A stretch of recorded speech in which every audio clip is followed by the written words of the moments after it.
Monsignor Landry, National Director of the Pontifical Mission Societies, trying to proclaim the gospel from a rooftop of Manhattan. Today, August 20th, the Feast of St. Bernard of Clairvaux.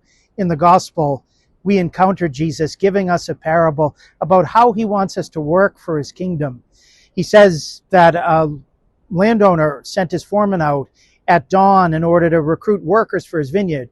And then at 9, and at 12, and at 3, and finally at 5, he called those who were still looking for work into his vineyard.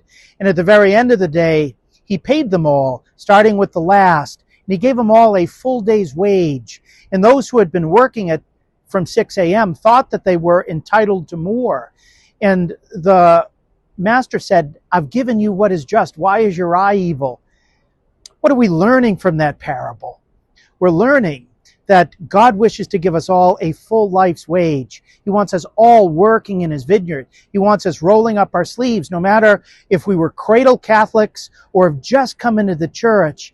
He has focused us on rolling up our sleeves to get down to work, to bring in his great harvest. And he promises that if we do it, no matter what time we've started, he will reward us enormously with a full life's wage. Today, August 20th, we celebrate the Feast of St. Bernard, one of the great doctors of the church who taught us about the love of God. He was one of the greatest preachers. He once would go out into the squares and he would preach so powerfully that moms used to hide their little sons and daughters because he was convinced he was going to get them to give up everything and go follow the Lord, loving him with 100% of their mind, heart, soul, and strength. Could you imagine that parents didn't want that for their children? But God does want it.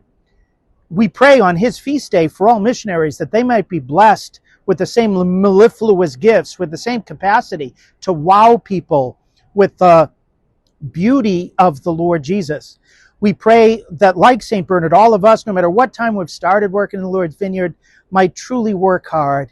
And we pray that, like him and through his intercession, all of us and all those whom missionaries are trying to bring into the family of faith that is the church might receive that same daily wage. So with that owner, we might share forever in the joy of his kingdom. God bless you.